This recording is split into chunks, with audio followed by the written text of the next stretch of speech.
we have to talk, okay? Let's talk about what just happened.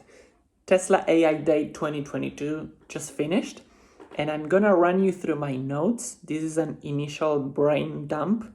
I just quickly organized my notes into sections. So let's just jump right into it. Speed of innovation. That's the first thing that came to mind. So just the language they used, I was like paying attention, and a couple of things like really stood out to me. When they were talking about the bot, one of the things they said was, we want to show you what we've been doing over the past few months, okay? Just a couple of months. Then they say, after the demo, they were like, let's talk about the future, what's next? And they say, this is what we want to do over the next few weeks. Okay, so they're moving at speed of like weeks. This is mind-blowing. If you see other companies, they just like create like 5-year-long projects. These guys like moving weeks, and they think about delivering things in weeks, which is mind-blowing.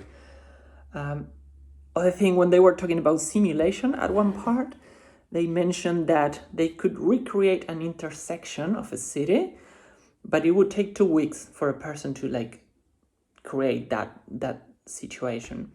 And they say 2 weeks is painfully slow to create this intersection. So they automated the whole thing, and it ended up taking, I don't know, like an hour or something. And then they showed at one point how they can use different cars driving throughout the city, and they could recreate the entire San Francisco in just 2 weeks. They could recreate all the maps and everything in 2 weeks. That's just mind-blowing. The speed at which these people move is crazy. Okay, second topic is vision is solved. Like, that's just not a problem anymore. Early days in autopilot, it was all about like, can we actually identify objects? Vision is not a topic anymore, it's solved. They focus a lot talking about planning, because vision is not a thing. One of the things that Ashok was like really hammering is that they can get the 4 derivatives of every single point in space with like insanely high accuracy. So we're talking about like position, we're talking about velocity, we're talking about acceleration and jerk. Like all of that is coming out of the neural network with insane precision, which is crazy to think about that just using cameras. And a key thing that they mentioned there is that this magic is really possible thanks to auto labeling. They have like huge data sets, and auto labeling is key to do this. So this is where the self-supervised flywheel thing kicks in. Once your machine learning problem is not limited by the data you have and the data you can label, once you unlock those 2 things, that's when you really see the crazy AI flywheel happening. And that's what we saw, for example, with AlphaGo, that it started from like really bad, and in just very short period of time, it became incredible because it was able to play against itself. So it didn't need like human help. This is happening with auto labeling. Now with like crazy good labels, we are seeing like crazy good accuracy from the vision stack. Another thing they talked about is like this concept of a label factory, and what came to mind there is the machine that builds the machine, right? So like you can think of autopilot as the machine, and the auto labeler is the machine that builds the machine, the labels, and then you can think of Dojo as the machine that builds the machine that builds the machine. So they're like really integrating everything. Other thing they talked about is the lane prediction model. So they switched to using transformers. So they basically reframe the problem to use language models. Now, if you're not familiar, language model, you might have heard of GPT-3. These are like the basically the conversational type of bots, the things that autocomplete text that are like crazy good, getting like really good. They work like kind of like in sequences, and they basically reframe the lane prediction model to treat it as text, just to simplify it as text. And the reason they do that, a couple of reasons, but one of them is that that's a very promising field because there's a lot of progress. So they did that and it's working quite well. So what you have to think about there is, imagine like GPT, this crazy text generation model, meets Dalle, like this crazy GPT type image generation, meets AlphaGo, which is this crazy self-supervised thing. Like all of that comes together and you get this crazy improvement in performance. So we've seen that in lane prediction too. So I think what this means is that, number one, you don't need maps anymore. You don't need like to predict.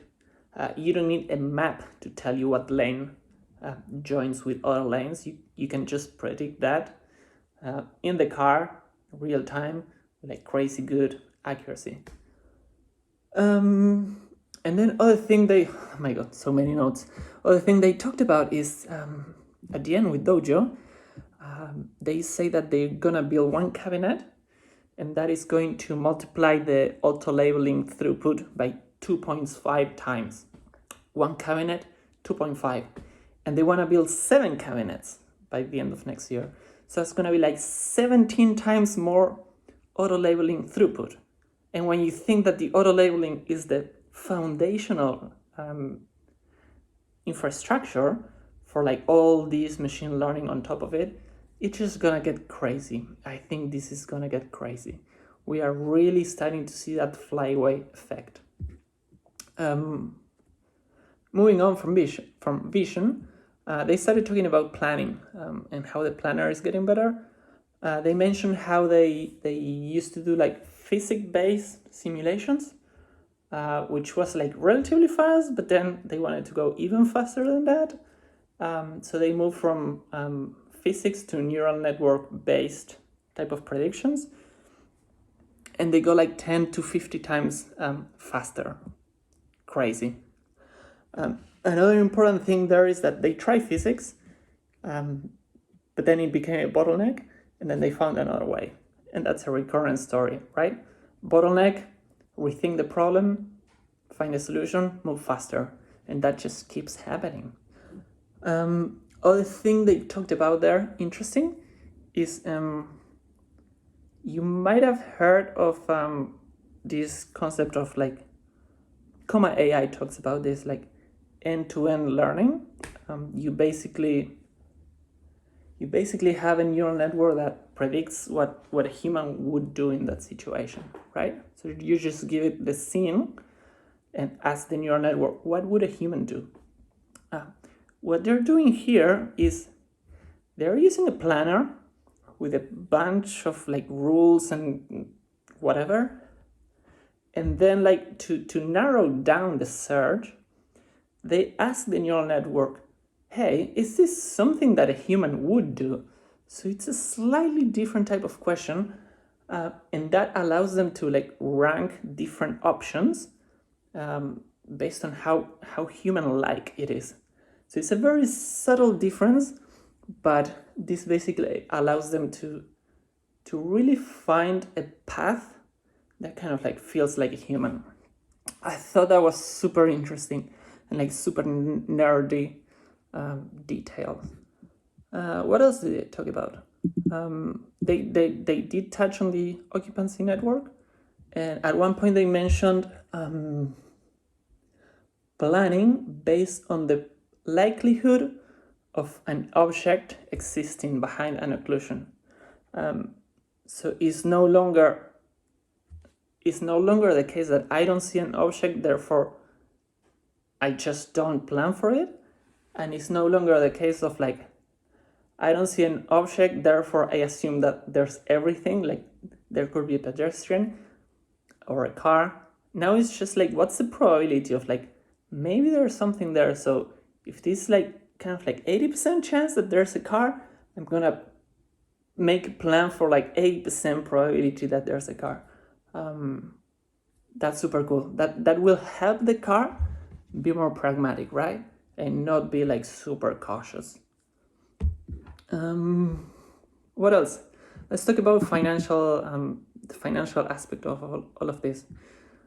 One thing that came to mind at one point, it was like, man, this is like the thing these people are talking about, how insanely hard is for people that work like in finance, like in stock investing type of things, how insanely hard is for those people to understand this. Because this is like really, it's hard stuff. I kind of get it because I'm a nerd and because of my background. But when you consider the background of people that are like investing in like traditional companies, they just don't see this. And then, so what that means is that they are unable to see the future, right? Like they hear all this stuff and they just can't see the future. So they need proof. They need to see like, okay, show me autopilot actually working, show me the bot actually working, and they are unable to extrapolate the future.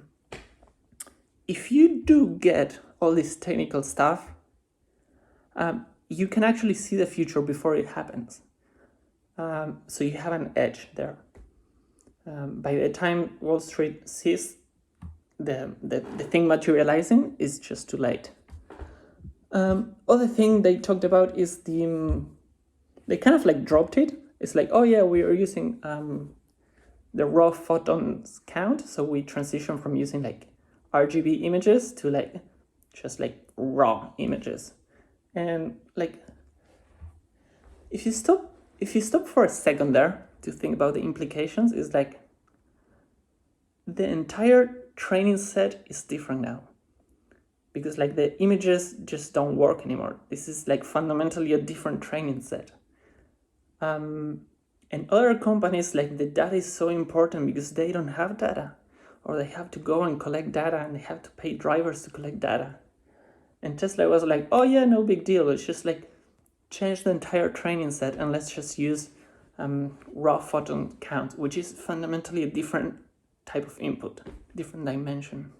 And they were able to do that. So like, that's the data advantage that like other companies just don't have. Okay, next topic. Let's talk about company culture. And I think this is so important. And if you're watching this video, you probably already get it, but let's just mention that. This was a story of scale, generalization, speed, and automation. And those were like recurring topics throughout the presentation. Innovation keeps accelerating. The bot, we're gonna talk about the bot later. I'm kind of like saving it. But if you think about it, the bot was a side effect of all the things that Tesla was already doing, right? They didn't start the company to make a bot. The bot just like happened because they were like solving all these computer vision problems. And then you think like, okay, why were they solving all these vision problems? Because Elon wanted to do self-driving, and then it proved to be harder, so he just like kept going at it. And they kept finding the problem to be harder, and they just kept going. And as a side effect of like Elon just like really following through, they developed crazy AI technology. And then they were like, we can build a bot. I guess we'll build a bot. So that really tells you that Tesla is not a car company. It's not an energy company. It's like fundamentally a technology company. And Pete did mention that point. So it's really hard to think about what the future is like. Because there are all these like little doors that we haven't opened yet, that maybe in the future, because they have like, I don't know, all these cars and all this energy and the bot, maybe there's like another market that we haven't seen yet, but it's gonna make sense at that point, and they're gonna do it. So that's crazy. And then Elon was talking about like the mission of the company. Now, like it's kind of like as a side effect, as an accident almost, it no longer is about like accelerating the advent to sustainable energy. He kind of like joked that the mission statement of the company now is making the future awesome, which I think is like really good. Other thing that was cool about the company, at the end in the Q&A, like Elon was like standing there, and behind him he had like an army of like 20 like crazy smart people. And I think that was a really powerful image. Like the guy standing there and like all these nerds like following him. That was crazy. Other thing about Dojo, at one point they were talking about they started using a vendor for, I think it was the power supply, and then they realized it wasn't gonna cut it. They needed to bring it in-house. And surprise, surprise, they brought it in-house. That's what they do, right? It's like they find a problem, there's a limitation, they bring it in-house and they solve it. So like that kind of like shows the relentless, how relentless they are. There's a problem, they say they're gonna fix it, and they fix it, like no matter what. Other thing they were talking about, like at one point this guy was talking about like optimizing the file format for like efficiently streaming video through the network, and how you sync in the disk and everything. And I was like, man, like this makes sense, right? But like, how do you justify that in a company, right? How do you tell your manager and your director like, hey, I think we should hire 20 people to work on like file optimization? Like that just doesn't happen. What I've seen is that companies need to see like a very close connection between the thing people are working on and how they make money. And here you have a company making money selling cars, and people working on optimizing a file system. It was like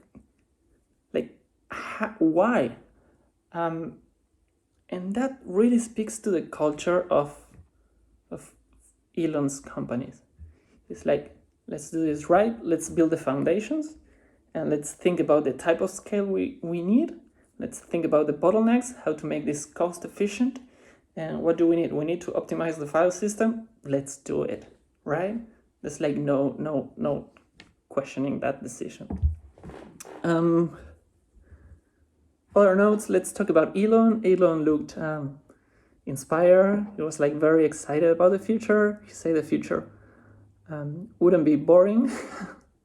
He kind of like trolled Andre at one point. I don't know if you saw this, but Andre tweeted that he was gonna have to drink 5 shots of tequila every time someone said software 2.0. And then Elon answering one of the questions, I can't remember the question, but he like intentionally said very slowly, he said software 2.0, and kind of like looked around, like it was like obviously like trolling Andre, which was like really nice to see there. What else? Ashok, at one point someone said that Ashok had a weekend project playing with nerves, which is like this crazy. I still don't quite understand it, but is a new thing in the machine learning space. And then Ashok kind of like jumped in there saying that he was super excited about this breakthrough. So yeah, like the guy has a weekend project, right? The guy is leading the AI stuff, and his weekends he's playing with AI. which is, I guess, not surprising. And then Optimus. I think we need to do a whole different section on Optimus. But like, I was very surprised to see the what it's capable of doing. Like right now, I think it's mind blowing.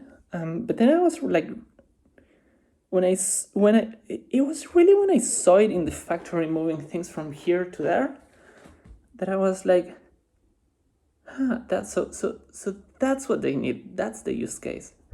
And what came to mind is like, in computer software, so I do work in IT, and very often you see these like systems that are very efficient doing one thing. They're designed to do one thing, and there's another system that is designed to do another thing, and another system that's designed to do another thing. And many times what you miss and you end up doing is building like glue between these systems, like little scripts and automation just to connect this system to that one, and like then from this one to this other one. It's like gluing everything together. And when I saw Optimus taking a piece from this machine and putting it in that machine, I was like, that's what it's gonna do, right? If you just need like, that's a very simple instruction. It's always kind of the same, but it's kind of like hard to have an industrial robot doing that. So if you have this like generalized humanoid form robot, and you can tell it, yeah, just grab the piece from there and put it in this machine, and just keep doing it, and you can start connecting machines and using Optimus as the glue between the machines, which I think is a super cool use case. I think it's super cool that they're gonna start using it in the factory, because you're gonna get like first-hand experience and feedback there, and they're really gonna make it better. And if they do find value, other companies will find value too. And if they don't find value, they will fix it such that there is value there. Anyway, that's like so much to cover that I will probably do like little short videos in specific to every section. But yeah, guys, like let me know what you think. I was like just mind blown by it. Just like the raw amount of innovation.